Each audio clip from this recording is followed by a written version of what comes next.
once a month or so, you'll want to reapply finish to your cutting board. You can use whatever you like.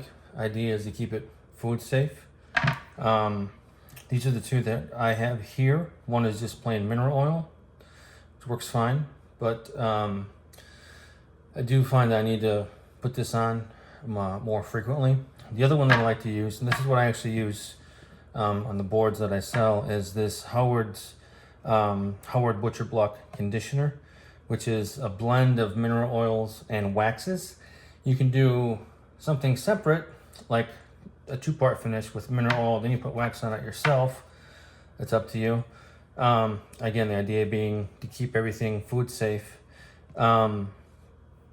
This has the waxes blended into the finish, and the wax will actually help keep the board in a better condition for longer than just the mineral oil by itself.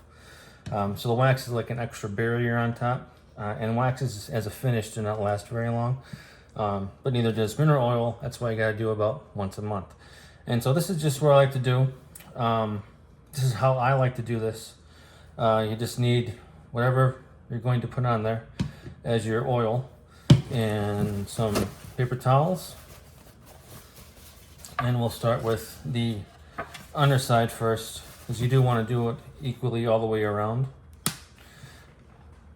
And I just put some on there, like so.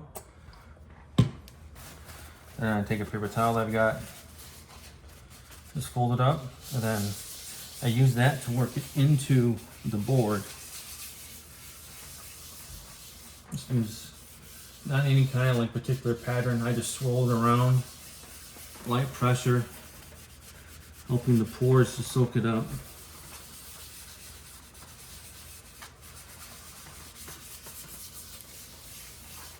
And you can probably see in the camera how that is working, because you see it go from lighter to darker as it absorbs the oil. And these little feet on here for Nani's board, I put oil on those too, just to help give them a little bit of protection. All the way around, all the edges. Get the spot over here.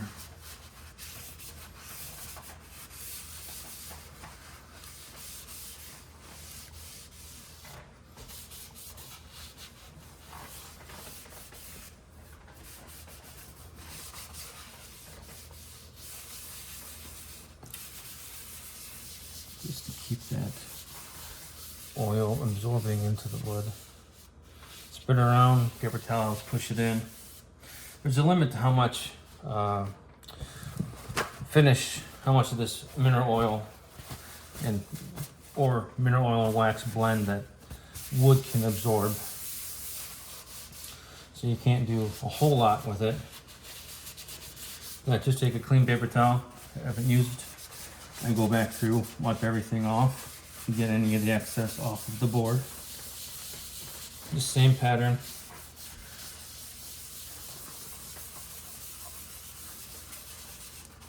You can just oil it, set it aside, let it go, but it will take longer for all that to evaporate and or soak in. This just speeds the process along a little bit, so you can start using it more quickly. And then we flip it over, do the same thing to the actual cutting surface. And here I'm just using the same towel or paper towel I already had used to apply it to the back side. I'm gonna do the same thing on the cutting surface. Set that down, and you can watch how that wood darkens up as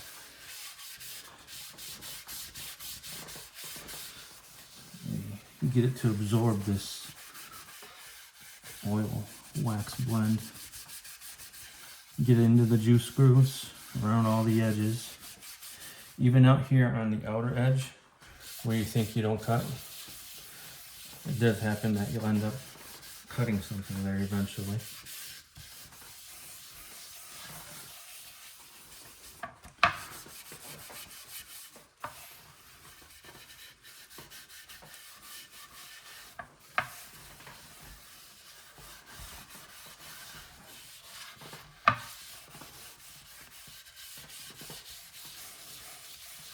this oil prolongs the life of your board.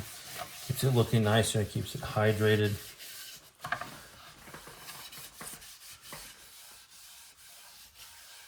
Hydrate might not be the right word, but helps prevent it from drying out and cracking.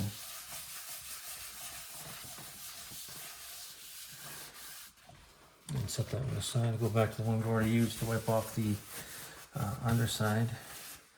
And we just wipe it off.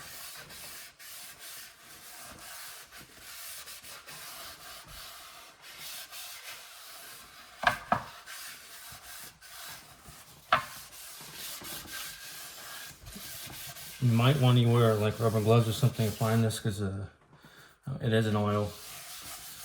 It's not going to hurt you, but it takes a little bit of a scrubbing to get it all the way off of your skin.